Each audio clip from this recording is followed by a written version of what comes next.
Have you ever looked at a military surplus firearm and thought, why on earth does this cost so much? Because, same, military surplus guns used to be the go-to for budget-conscious shooters and collectors, but these days, the prices are downright jaw-dropping. What happened to the days of snagging a classic rifle for under $100? Now, some of these budget pieces are priced higher than brand-new modern firearms. Today, I'm diving into 5 military surplus guns that, in my opinion, are just not worth the inflated price tags they carry. Before you grab your pitchforks, let me be clear. These firearms aren't bad by any means. Some of them are iconic, and others have historical significance that can't be denied. But that doesn't mean they're worth spending thousands when there are better, more practical options out there. This list is based on my own experiences, a little bit of market research, and maybe a hint of frustration. If you disagree, that's totally fine. Maybe you're a collector with deep pockets. But for the rest of us, let's dig into the 5 surplus firearms that just don't live up to their current price tags. Let's kick things off with a category that always sparks debate: World War II German firearms. Whether it's a Kar 98K bolt-action rifle or an original STG-44, there's no denying their historical significance. These are the weapons that defined Germany's military might during the war, and they've become collector favorites for good reason. But let me tell you, the price tags on these guns have reached absurd levels.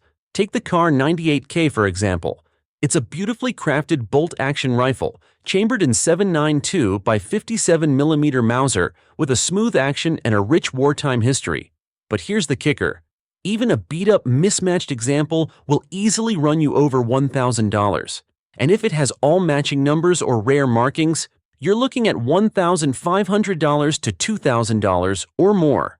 That's not even touching the STG-44, which can fetch upwards of $50,000.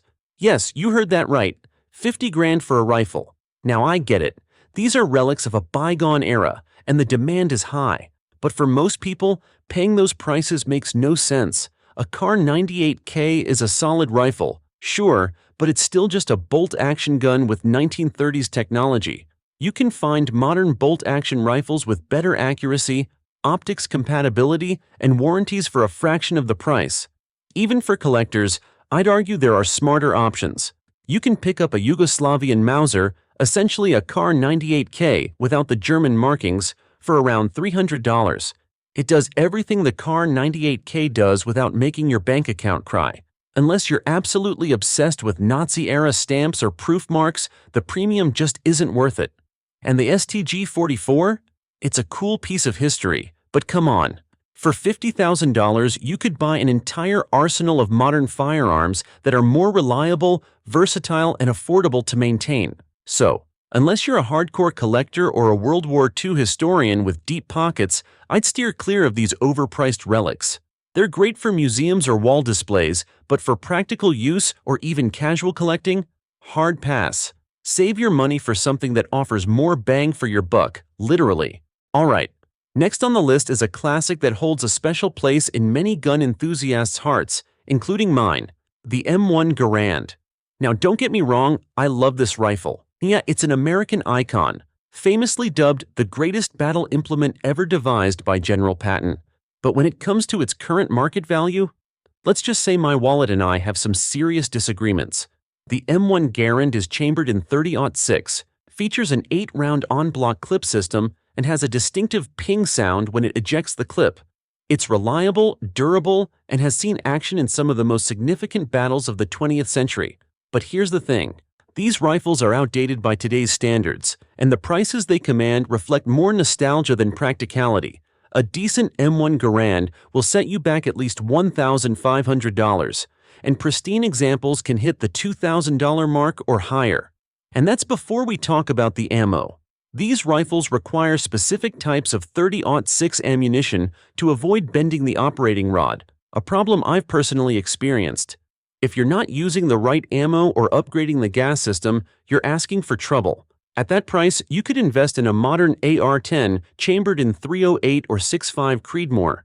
Not only would you get better performance and optics compatibility, but you'd also have access to more affordable and widely available ammunition. The M1 Garand is undoubtedly a piece of history, but for practical use, it's a tough sell. Now, if you're a collector, or someone who just wants that iconic ping in their life, I get it. I have one myself, and I probably paid more for it than I should have. But for the average shooter or budget-conscious buyer, it's hard to justify the expense when there are more practical options out there. At the end of the day, the M1 Garand is a beautiful piece of American history, but it's not a great value for the money. Save this one for the die-hard collectors and nostalgic shooters. It's not the rifle for someone looking for practicality or affordability. Moving on, let's talk about the M1 Carbine, an iconic little rifle that's become a staple in surplus collections. Chambered in .30 carbine, this lightweight semi-auto was designed to give U.S. troops a compact and maneuverable firearm during World War II. On paper, it's a great design. Compact, fast handling, and easy to shoot. But when you look at the price tag these days, it's hard not to feel like you're getting shortchanged. Original military surplus M1 carbines often sell for $2,000 or more, depending on the manufacturer and condition. That's a hefty price for a firearm with some serious limitations. For starters, the .30 carbine cartridge isn't exactly a powerhouse. It's more comparable to a pistol round than a traditional rifle round. And then there's the fact that these rifles rely on proprietary magazines, which can be hard to find and expensive to replace. If you're looking for a practical firearm, the M1 Carbine falls short. For $2,000, you could pick up a modern AR-15 or a pistol-caliber carbine chambered in 9mm, both of which offer better performance and flexibility. Modern options are also far easier to accessorize, with rails for optics, flashlights, and other upgrades that the M1 simply doesn't accommodate. Now, I'll admit, there's a lot to love about the M1 Carbine. It's lightweight, has a certain charm, and it holds a significant place in American military history. Reproductions are available, and while they're slightly cheaper than the originals, they still come with a steep price tag. Plus, many shooters find them finicky when it comes to reliability, especially as the years start to show on the older models. Let's be real. Unless you're a hardcore collector or a history enthusiast, it's hard to justify spending $2,000 on a rifle that's essentially a glorified plinker. Sure, it's a cool piece of history, but for the price, you're better off buying something more modern that you can actually use without worrying about damaging a historical artifact. So, while I respect the M1 Carbine for what it represents, I just can't recommend it at today's prices. It's a collector's dream, but a practical shooter's nightmare. If you're looking for a firearm that's versatile, reliable, and doesn't drain your bank account, there are far better options out there. Save the M1 Carbine for the display case. Next up is the Russian SKS, a rifle that has gone from budget workhorse to overpriced collector's items seemingly overnight. Back in the day, you could pick one up for under $100 without breaking a sweat.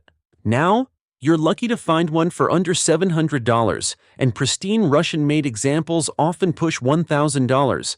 It's a classic case of nostalgia driving up demand and prices to absurd levels. The SKS is chambered in 7.62 by 39mm and features a 10-round internal magazine with a semi-auto action. It's reliable, rugged, and easy to maintain. Plus, its historical significance as a precursor to the AK-47 makes it a favorite among collectors. But here's the thing. At today's prices, the SKS just isn't worth it. When you can get a modern AK-style rifle for the same price, or less, it's hard to justify dropping that kind of cash on an SKS. Sure, the SKS has charm, but it's not without its quirks. For one, the internal magazine limits capacity and makes reloading slower than its AK counterpart. You can find aftermarket detachable mags, but they often make the rifle less reliable. And while the SKS is great for iron sights, mounting optics requires significant modification, which defeats the purpose of owning a surplus rifle in the first place. On top of that, AKs have a simpler gas system, are far more customizable, and are often brand new with warranties. For the same price as a surplus SKS, you could pick up a quality AK with external magazines, rail systems for optics, and better all-around versatility. Now, I'll admit, there's something nostalgic about the SKS. It's got that Cold War aesthetic, and it's a fun rifle to shoot at the range. But fun doesn't always equal value. If you're spending upwards of $700, you're better off investing in an AK or another modern rifle that offers more bang for your buck. In short, while the SKS is a solid surplus firearm, its price-to-performance ratio just doesn't hold up anymore. Unless you're a die-hard fan of Soviet-era firearms, I'd recommend passing on this one and looking for a more practical alternative. Finally, let's talk about the Mosen Noggin, a rifle that once symbolized affordability and accessibility in the surplus market. These used to be everywhere for under $100, but those days are long gone. Today, even a standard beat-up Mosen 9130 can cost upwards of $500. And if you're after a specialty variant like an M44 Carbine, get ready to shell out $700 or more. The Mosen has officially gone from every man's rifle to everyone's financial regret. The Mosen Noggin is chambered in 7.62 by 54mm R, a rimmed cartridge with decent ballistics. It's a 5-round bolt-action rifle that's simple, durable, and historically significant. But let's be honest, it's also heavy, outdated, and not particularly accurate by modern standards. With an average accuracy of 4 minutes of angle, you're not winning any sharpshooting competitions with this rifle. One of the biggest drawbacks of the Mosen is its lack of modern compatibility. Mounting optics requires major modifications, which not only costs extra but also reduces the rifle's collector value. And while 7.62 by 54mm R ammo is still available, it's not as cheap or easy to find as it once was, making the Mosen less appealing as a budget shooter. For the same price, or less, you could buy a modern hunting rifle with better accuracy, a lighter weight, and the ability to mount optics right out of the box. Even in the surplus world, there are better deals to be had. A Yugoslavian Mauser or a Swiss K31 offers similar historical value with better performance for a comparable price. Look, I get the appeal of the Mosen. It's iconic, it's rugged, and it has a rich history. But at $500 or more, it's just not the budget-friendly workhorse it used to be.